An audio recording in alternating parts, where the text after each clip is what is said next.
Bom dia a todos. Não é educação, Cristiano, é perna curta.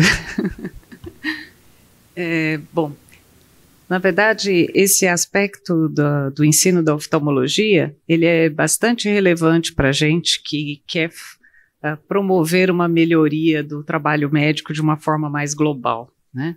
Aqui, então, eu não tenho qualquer conflito de interesse com a apresentação que eu vou fazer, e como o Dr. Cristiano comentou, meu currículo na área acadêmica, ele justifica que a gente esteja tão envolvido, tanto em entidades médicas, quanto envolvidos com o ensino. Basicamente, o que a gente pretende com essa discussão sobre o ensino da oftalmologia é o que todo médico precisa saber de oftalmologia. Nós estamos aqui num grupo pequeno, então eu vou brincar com você. Ela falou que ela quer ir para a especialidade agora que ela acabou o 6º ano, e é isso que ela quer ver para o resto da vida, e não mais oftalmologia. E eu acho que essa sensação todo mundo tem. Só que nós aqui do outro lado, a gente sente a enorme carência de conversa com os demais médicos. Quando eu tenho um paciente que tem uma retinopatia diabética, eu, obviamente, preciso conversar isso muito bem com o endocrinologista que está do outro lado. Isso parece bem óbvio, né? Mas também tem a paciente com DHEG, que vai ter uma retinopatia. Eu também tenho os pacientes que têm uma interface enorme entre inflamações oculares, uveites, e a reumatologia, a clínica médica. Então, assim, a nossa relação de oftalmologista com as demais especialidades, ela é muito ampla. Nós temos pacientes que têm apneia do sono, que causa complicações oculares, e também tem uma questão sistêmica, e eu também preciso do médico do outro lado. Fora as interações medicamentosas, que é fácil a gente pensar nisso, né? Com esse mote, e considerando um cenário vasto que a gente tem nesse país, nós pensamos em como melhorar o ensino da oftalmologia para que as pessoas estejam, obviamente, não examinando ou fazendo intervenções, mas sim lembrando que a parte oftalmológica está absolutamente relacionada. A gente tem inúmeras formas de fazer isso. Uma é aqui, poder dar uma aula numa reunião científica e falar sobre um tema específico, né? Então, isso promoveria uma troca de experiência, nós poderíamos discutir um aspecto específico. Então, isso é muito válido. Então, se nós formos a um congresso de pediatria, se nós formos a um congresso de reumatologia, nós vamos promover uma interação extremamente útil.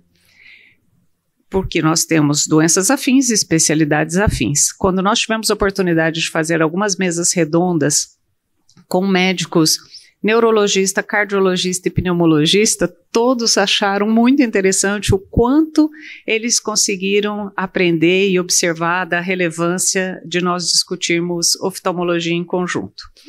Então, essa é uma forma. Outras são as escolas, as sociedades de especialidades que a gente poderia interagir.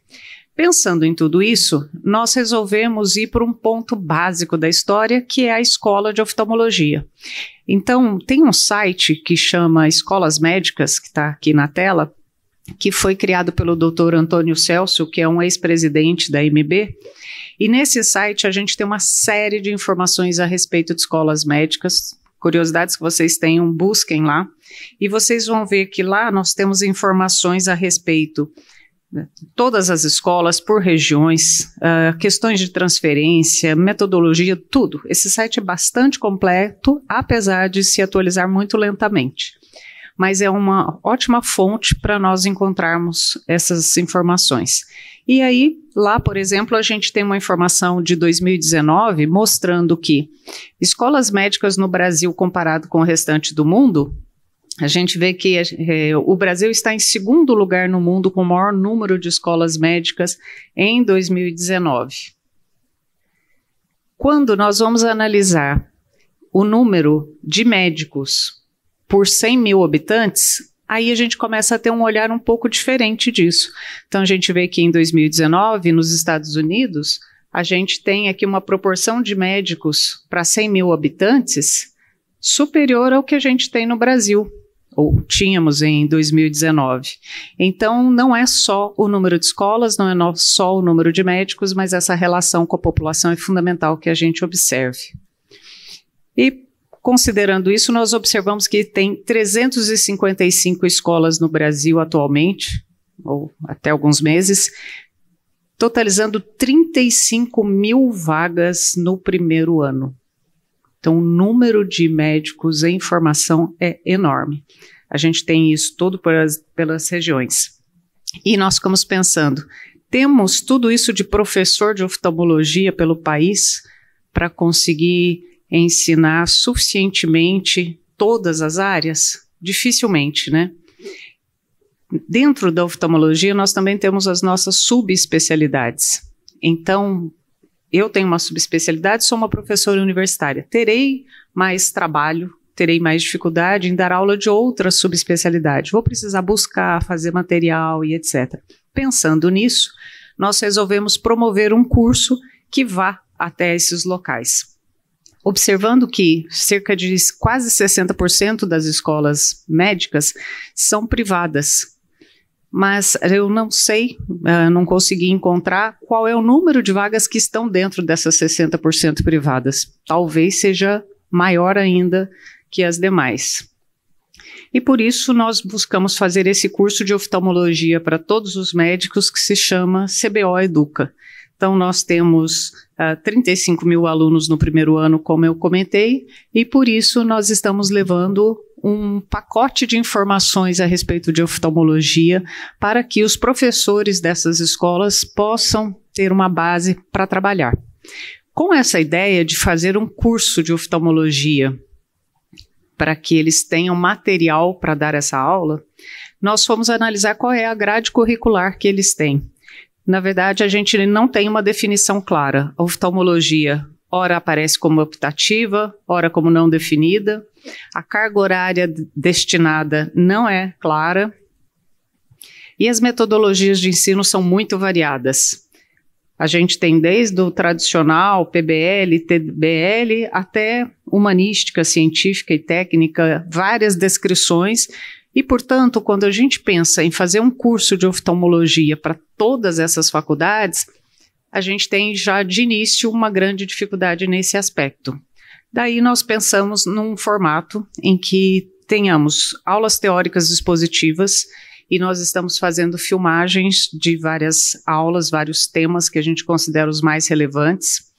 Além disso, nós estamos fazendo gravações de interações entre professores, gerando leads, gerando temas de debates, pensando que aquelas escolas que trabalham, por exemplo, com PBL, possam apresentar essas entrevistas prévias, não só com a intenção de estimular o aluno a assistir à aula, mas ocasionalmente usando esses leads para que as pessoas possam trabalhar esse tema para se preparar para a aula ou para enriquecer o conteúdo.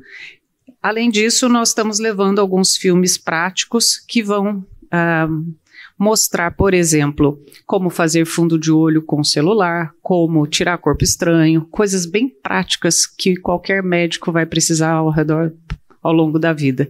Situações de emergência que todos os plantonistas precisarão enfrentar um dia. Então, nesse conteúdo, nós buscamos então essas gravações. Fizemos um programa reduzido, considerando que a gente não tem a definição de carga horária de cada escola, e com isso nós estamos tentando fechar um pouco dos temas mais relevantes que nós temos dentro da oftalmologia, incluindo, aqui embaixo vocês estão vendo, gestão de carreira médica e causas de cegueira no Brasil. Gestão de carreira médica porque a maior parte de nós só pensa no aprendizado da medicina, e não pensa como vou entrar no mercado de trabalho, onde vou entrar e quais são as condições, né? Então, gestão de carreira médica é um tema que a gente está trazendo também. Além de causas de cegueira no Brasil, porque muitos dos alunos um dia serão gestores, e isso é uma questão relevante para nós, que todos tenham noção das gravidades que nós enfrentamos. Então, considerando esses temas teóricos e também as aulas práticas, como eu comentei, temos a gravação de filmes para a parte de urgências, com o exame de fundo de olho com celular, que é uma coisa extremamente prática que dá para fazer num pronto-socorro e avaliar se um paciente está com um edema de papila ou não, qual vai ser o destino a partir daí. tratamento de queimaduras e corpo estranho e exame ocular externo, aquele exame básico para você identificar se os problemas são oftalmológicos, neurológicos e poder decidir a conduta diante de um paciente. Também para melhorar o aprendizado, nós estamos fazendo alguns filmes didáticos de anatomia, desenvolvimento visual e erros de refração, para tornar um pouco mais prático, mais fácil o aprendizado. Na elaboração desses filmes, nós contratamos uma empresa que está fazendo uma organização de imagens e um filme muito bonito, onde as pessoas vão conseguir caminhar por dentro do olho e aprender sobre as estruturas numa viagem, como eles dizem, numa odisseia, e com isso ser mais didático e levarmos até os alunos um conteúdo de melhor qualidade. Dentro da oftalmologia a gente tem várias subespecialidades, mais de 10, e todos os alunos olham assim como cabe tudo isso dentro do olho. Então, viajando por dentro dele, talvez a gente tenha uma noção melhor de como isso pode se dar. E aí, no final, a gente espera um material de excelente qualidade para que seja encantador para as pessoas poderem aprender.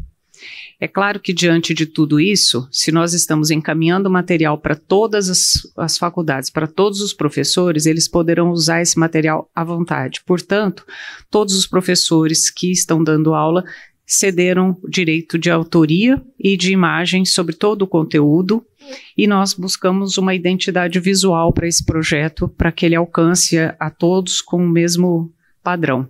As aulas estão sendo gravadas em estúdio 3D, então, gravadas em estúdio a gente tem uma facilidade, por exemplo, de manter como a gente vê na tela, a tela da projeção do slide, da aula em si, e ter uma interrupção para que você possa pegar um modelo, fazer uma explicação.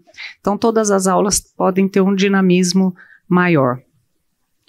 E nós estamos levando, então, todas essas informações e juntando todo esse aparato de conhecimento para que todos os professores das escolas, se desejarem, possam utilizar de forma a melhorar o ensino da oftalmologia e fazer com que todos se sintam mais pertencentes a esse mundo e interagindo melhor, para que a prática, lá no final, o que a gente espera é que todos os médicos consigam se conversar a despeito de qualquer especialidade que tenham, e isso, sem dúvida, melhora o tratamento dos nossos pacientes. Muito obrigada.